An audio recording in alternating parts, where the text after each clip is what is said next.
ಇವತ್ತು ದೆಹಲಿಯಲ್ಲಿ ಮಹತ್ವದ CWMA ಮೀಟಿಂಗ್ ನಡೆಯಲಿದೆ. ಕಾವೇರಿ ವಾಟರ್ ಮ್ಯಾನೇಜ್ಮೆಂಟ್ ಅಥಾರಿಟಿಯಿಂದ ಮಹತ್ವದ ಸಭೆಯನ್ನ ನಡೆಸಲಾಗುತ್ತೆ. ಮಧ್ಯಾಹ್ನ 2:30ಕ್ಕೆ ನಿಗದಿಯಾಗಿದೆ ಈ ಹೈ ವೋಲ್ಟೇಜ್ ಸಭೆ. ಇವತ್ತಿನ CWMA ಸಭೆಯತ್ತ ಕಾವೇರಿ ಕೊಳ್ಳದ ರೈತರ ಚಿತ್ತ ನೆಟ್ಟಿರುವಂಥದ್ದು. ತಮಿಳುನಾಡಿಗೆ 4.5 TMC ನೀರು ಹರಿಸುವಂತೆ ಈಗಾಗಲೇ ಕಾವೇರಿ ವಾಟರ್ ರೆಗ್ಯುಲೇಟರಿ ಕಮಿಟಿ ಏನಿದೆ CWRC ಅದು ಶಿಫಾರಸನ್ನು ಮಾಡಿತು, ಆದೇಶವನ್ನು ಹೊರಡಿಸಿತ್ತು. ತಮಿಳುನಾಡಿಗೆ ನೀರು ಹರಿಸದಂತೆ ಮತ್ತೊಂದು ಕಡೆಗೆ ರಾಜ್ಯದಲ್ಲಿ ಪ್ರತಿಭಟನೆಗಳು ನಡೀತಾ ಇದೆ. ಮಂಡ್ಯದಲ್ಲಿ ಬೀದಿಗೆ ಇಳಿದು ಅನ್ನದಾತರು ಪ್ರತಿಭಟಿಸ್ತಾ ಇದ್ದಾರೆ. ರಾಮನಗರದಲ್ಲಿ ಬೀದಿಗೆ ಇಳಿದು ಪ್ರತಿಭಟಿಸಿದ್ದಾರೆ. ಮೈಸೂರು ಭಾಗದಲ್ಲಿ ಎಲ್ಲ ಕಡೆಗಳಲ್ಲೂ ಕೂಡ ಕನ್ನಡ ಪರ ಸಂಘಟನೆಗಳು ಅನ್ನದಾತರು ಪ್ರತಿಭಟನೆಯನ್ನು ನಡೆಸ್ತಾ ಇದ್ದಾರೆ. ಈ ಹಿನ್ನೆಲೆಯಲ್ಲಿ ಸರ್ಕಾರ ಕೂಡ ಮೇಲ್ಮನವಿಯನ್ನು ಸಲ್ಲಿಸಿತ್ತು. ನಮಗೆ ನೀರಿಲ್ಲ, ಹೀಗಾಗಿ ತಮಿಳುನಾಡಿಗೆ ನೀರು ಹರಿಸೋದಕ್ಕೆ ಕಷ್ಟ ಆಗತ್ತೆ ಅಂತ ಹೇಳಿ CWRCಯ ಆದೇಶವನ್ನು ಪ್ರಶ್ನಿಸಿ ಮೇಲ್ಮನವಿಯನ್ನು CWMAಗೆ ಸಲ್ಲಿಸಿದೆ. ಇವತ್ತು CWMA ಏನು ಆದೇಶವನ್ನು ಕೊಡುತ್ತೆ ಅನ್ನೋದು ಸದ್ಯದ ಕುತೂಹಲ. ಇಂದಿನ CWMA ಆದೇಶದ ಬಳಿಕ ಮತ್ತೆ ಹೋರಾಟವನ್ನು ತೀವ್ರಗೊಳಿಸೋದಕ್ಕೂ ಕೂಡ ಅನ್ನದಾತರು ಚಿಂತನೆಯನ್ನು ನಡೆಸಿದ್ದಾರೆ. ಯಾಕೆ ಅಂದರೆ ಈ CWRC ಆದೇಶವನ್ನು ಪ್ರಶ್ನಿಸಿ ಏನು ಮೇಲ್ಮನವಿಯನ್ನು ಸಲ್ಲಿಸಲಾಗಿದೆಯಲ್ಲ, ಈ ಮೇಲ್ಮನವಿಗೆ ಸಂಬಂಧಪಟ್ಟಂತೆ ಈ ಹಿಂದೆ ಯಾವಾಗ ಮೇಲ್ಮನವಿಗಳು ಸಲ್ಲಿಕೆಯಾದಾಗಲೂ CWRCಯ ಆದೇಶ ಅಥವಾ ಶಿಫಾರಸು ಏನಿರುತ್ತೋ CWMA ಅದನ್ನೇ ಈ ಹಿಂದೆಲ್ಲ ಎತ್ತಿ ಹಿಡಿತಾ ಬಂದಿರುವಂಥದ್ದು. ಹೀಗಾಗಿ ನೀರು ನಿಯಂತ್ರಣ ಸಮಿತಿಯ ಈ ಹಿಂದೆ ಅಂದರೆ CWRC ಶಿಫಾರಸುಗಳು ಏನಿತ್ತೋ ಅದನ್ನೇ ಎತ್ತಿ ಹಿಡಿದಿರೋದ್ರಿಂದ ಈ ಬಾರಿಯೂ ಅದೇ ರೀತಿ ಆದರೆ CWMA ಆದೇಶವನ್ನು ಪಾಲಿಸಲೇಬೇಕಾದ ಅನಿವಾರ್ಯತೆ ಕರ್ನಾಟಕಕ್ಕೂ ಎದುರಾಗುವ ಸಾಧ್ಯತೆ ಇದೆ. ಹೀಗಾಗಿ ಒಂದು ವೇಳೆ CWRC ಆದೇಶವನ್ನೇ CWMA ಕೂಡ ಎತ್ತಿ ಹಿಡಿದ್ರೆ, ರಾಜ್ಯಕ್ಕೆ ವ್ಯತಿರಿಕ್ತ ಆದೇಶ ಬಂದರೆ ಆಗ ತಮ್ಮ ಪ್ರತಿಭಟನೆಯನ್ನು ಮತ್ತಷ್ಟು ತೀವ್ರಗೊಳಿಸೋದಕ್ಕೆ ಕನ್ನಡ ಪರ ಸಂಘಟನೆಗಳು ಹಾಗೆ ಅನ್ನದಾತರು, ಪ್ರಮುಖವಾಗಿ ಅನ್ನದಾತರು ಸಂಕಷ್ಟಕ್ಕೆ ಸಿಲುಕಿರೋದೇನೆ ಅನ್ನದಾತರು. ಇಲ್ಲಿ ರೈತರು ನಮಗೆ ಬೆಳೆ ಬೆಳೆಯೋದಕ್ಕೆ ನೀರಿಲ್ಲ, ಬೆಳೆಗೆ ನೀರನ್ನು ಹರಿಸಿ ಕಾಲುವೆಗಳಿಗೆ ನಾಲೆಗಳಿಗೆ ಅಂತ ಮನವಿಯನ್ನು ಮಾಡಿದಂತಹ ಸಂದರ್ಭದಲ್ಲಿ ಇಲ್ಲ, ಕುಡಿಯೋದಕ್ಕೆ ನೀರಿನ ಸಮಸ್ಯೆ ಇದೆ, ಹೀಗಾಗಿ ಹರಿಸೋದಕ್ಕೆ ಆಗಲ್ಲ ಅಂಥೇಳಿ ರಾಜ್ಯ ಸರ್ಕಾರ ಹೇಳಿತ್ತು. ಅದಕ್ಕೆ ರೈತರು ಕೂಡ ಸಮ್ಮತಿ ಕೊಟ್ಟಂತೆ ಅವರು ಮತ್ತೆ ಒತ್ತಾಯವನ್ನು ಮಾಡಿರಲಿಲ್ಲ. ಆಗಾಗ ಅವರ ಆಗ್ರಹಗಳು ಬೇಡಿಕೆಗಳು ಇದ್ದಾಗಿಯೂ ಕೂಡ ತುಂಬ ಪ್ರಬಲವಾಗಿರಲಿಲ್ಲ. ಆದರೆ ಯಾವಾಗ ತಮಿಳುನಾಡಿಗೆ ನೀರು ಹರಿಸಬೇಕು ಅನ್ನುವ ಆದೇಶವನ್ನು CWRC ಕೊಡ್ತೋ ಆಗ ಸರ್ಕಾರದ ವಿರುದ್ಧ ನೀವು ಸರಿಯಾದ ರೀತಿಯಲ್ಲಿ ವಾದವನ್ನು ಮಂಡಿಸಿಲ್ಲ ಅನ್ನೋ ಆರೋಪಗಳು ಕೇಳಿ ಬರ್ತಾ ಇದೆ. ಜೊತೆಗೆ ತಮಿಳುನಾಡಿಗೆ ನೀರು ಹರಿಸಬಾರದು ಅನ್ನುವ ಆಗ್ರಹಗಳು ಕೇಳಿ ಬರ್ತಾ ಇದೆ. ಈ ಹಿನ್ನೆಲೆಯಲ್ಲಿ ನಿನ್ನೆ ರಾಮಲಿಂಗಾರೆಡ್ಡಿ ಅವರು ಒಂದು ಮಹತ್ವದ ಸಭೆಯನ್ನು ನಡೆಸಿದ್ರು. ಮತ್ತೊಂದೆಡೆ CM DK ಶಿವಕುಮಾರ್ ಅವರು ಕೂಡ ಕಾನೂನು ತಜ್ಞರ ಸಲಹೆಗಳನ್ನು ಪಡೆದುಕೊಂಡು ಇದೀಗ ಮೇಲ್ಮನವಿಯನ್ನು ಸಲ್ಲಿಸಿದ್ದಾರೆ. ಅದರ ವಿಚಾರಣೆ ಇವತ್ತು ಮಧ್ಯಾಹ್ನ ನಡೆಯೋದಕ್ಕಿದೆ. ನಮ್ಮ ಪ್ರತಿನಿಧಿ ನಂದೀಶ್ ಲೈವ್ನಲ್ಲಿ ಜಾಯಿನ್ ಆಗಿದ್ದಾರೆ.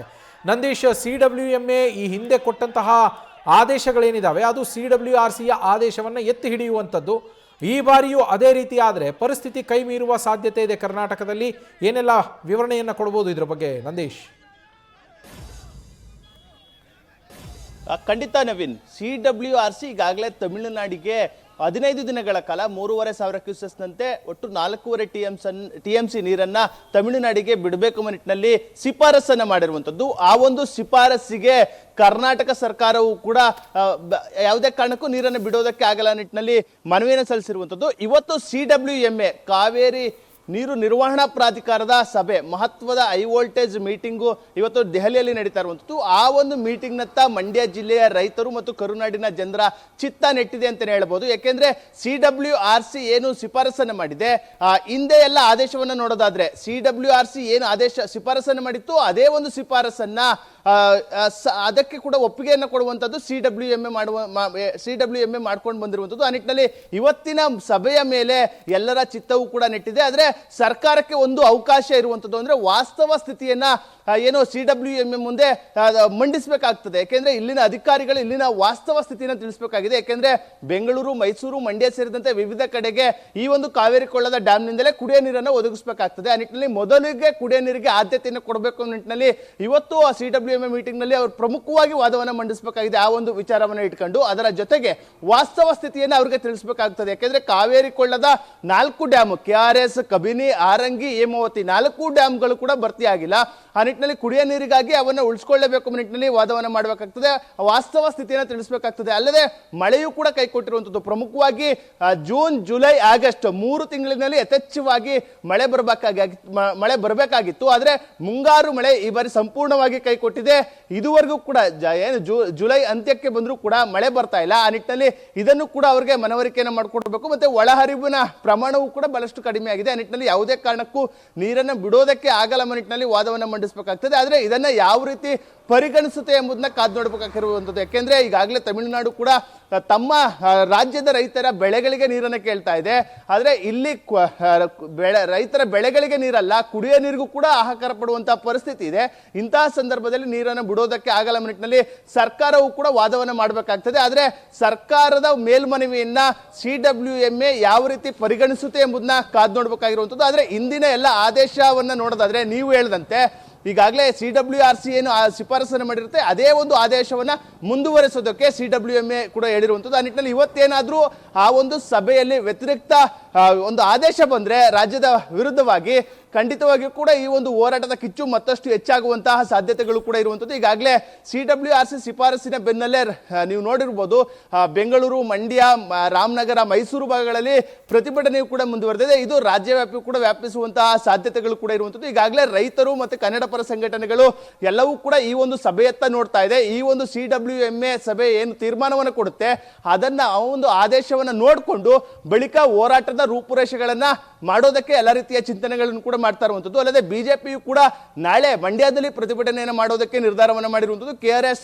ಡ್ಯಾಮ್ ಸಮೀಪವೇ ಬಿಜೆಪಿ ಕಾರ್ಯಕರ್ತರು ಬೃಹತ್ ಪ್ರತಿಭಟನೆಗೆ ಪ್ಲಾನ್ ಅನ್ನು ಮಾಡ್ಕೊಂಡಿದ್ದಾರೆ. ಮತ್ತೊಂದು ಕಡೆ ಮಂಡ್ಯ ಜಿಲ್ಲೆಯ ರೈತ ಸಂಘಟನೆಗಳು ಇಲ್ಲಿ ಪ್ರಮುಖವಾಗಿ ರೈತ ಸಂಘಟನೆಗಳು ಯಾವುದೇ ಪಕ್ಷದ ಮುಲಾಜಿಗೆ ಒಳಗಾಗದೆ ಸರ್ಕಾರದ ವಿರುದ್ಧ ತಿರುಗಿ ಬೀಳುವಂತಹ ಕೆಲಸವನ್ನು ಕೂಡ ಮಾಡ್ಕೊಂಡು ಬರ್ತಾ ಇದೆ. ಅಂದ್ರೆ ರೈತರ ಪರವಾಗಿ ಧ್ವನಿ ಎತ್ತುವಂತ ಕೆಲಸವನ್ನ ರೈತ ಸಂಘಟನೆಗಳು ಕೂಡ ಮಾಡ್ಕೊಂಡು ಬರ್ತಾ ಇರುವಂಥದ್ದು. ಆ ನಿಟ್ಟಿನಲ್ಲಿ ಇವತ್ತು ರೈತರ ಒಂದು ಸಂಘಟನೆಗಳೇನಿವೆ ಅವೆಲ್ಲವೂ ಕೂಡ ಸಭೆಗಳನ್ನ ಮಾಡುವಂಥದ್ದು. ಅಂದ್ರೆ CWMA ಏನಾದರೂ ಮತ್ತೆ ತಮಿಳುನಾಡಿಗೆ ನೀರನ್ನು ಹರಿಸಲೇಬೇಕು ಅನ್ನೋ ನಿಟ್ಟಿನಲ್ಲಿ ಆದೇಶವನ್ನು ಮಾಡಿದ್ರೆ ಖಂಡಿತವಾಗಿ ಕೂಡ ಆ ಒಂದು ಹೋರಾಟವನ್ನು ಕೂಡ ತೀವ್ರಗೊಳ್ಳುವಂಥದ್ದು. ಮಂಡ್ಯದಲ್ಲಿ ರೈತ ಪರ ಹೋರಾಟವನ್ನು ಮಾಡೋದಕ್ಕೆ ನಾಳೆಯಿಂದ ಯಾವ ರೀತಿ ಹೋರಾಟವನ್ನು ಮಾಡಬೇಕು, ಸರ್ಕಾರಕ್ಕೆ ಬಿಸಿ ಮುಟ್ಟಿಸಬೇಕು, ಮತ್ತೆ ಏನು ಕೇಂದ್ರ ಸರ್ಕಾರವನ್ನು ಕೂಡ ಗಮನ ಸೆಳೆಯಬೇಕು ಅನ್ನೋ ನಿಟ್ಟಿನಲ್ಲಿ ಹೋರಾಟದ ಪ್ಲಾನ್ ಅನ್ನ ಇವತ್ತು ಮಧ್ಯಾಹ್ನದ ವೇಳೆಗೆ ಅವರು ಕೂಡ ಮಾಡಿಕೊಳ್ಳುವಂಥದ್ದು. ಆ ಒಂದು ರೈತರ ಹೋರಾಟಕ್ಕೆ ಕನ್ನಡ ಪರ ಸಂಘಟನೆಗಳು ಕೂಡ ಒಂದು ಸಾಥನ್ನು ಕೊಡುವಂತ ಎಲ್ಲ ಸಾಧ್ಯತೆಗಳು ಕೂಡ ಇರುವಂಥದ್ದು. ಸದ್ಯ ಇವತ್ತಿನ CWMA ಸಭೆಯ ಮೇಲೆ ಎಲ್ಲರ ಚಿತ್ತ ನೆಟ್ಟಿದೆ. ಅದರಲ್ಲೂ ಕೂಡ ರಾಜ್ಯ ಸರ್ಕಾರ ಯಾವ ರೀತಿ ತಮ್ಮ ಮೇಲ್ಮನವಿಯನ್ನ ವಾದವನ್ನ ಮಂಡಿಸುತ್ತೆ ಎಂಬ ನಿಟ್ಟಿನಲ್ಲಿ ಕುತೂಹಲದಿಂದ ಕಾಯ್ತಾ ಇರುವಂಥದ್ದು. Naveen, thank you Nandish. News first ನಿರ್ಭೀತಿಯಿಂದ ನಿಮ್ಮ ಪರವಾಗಿ.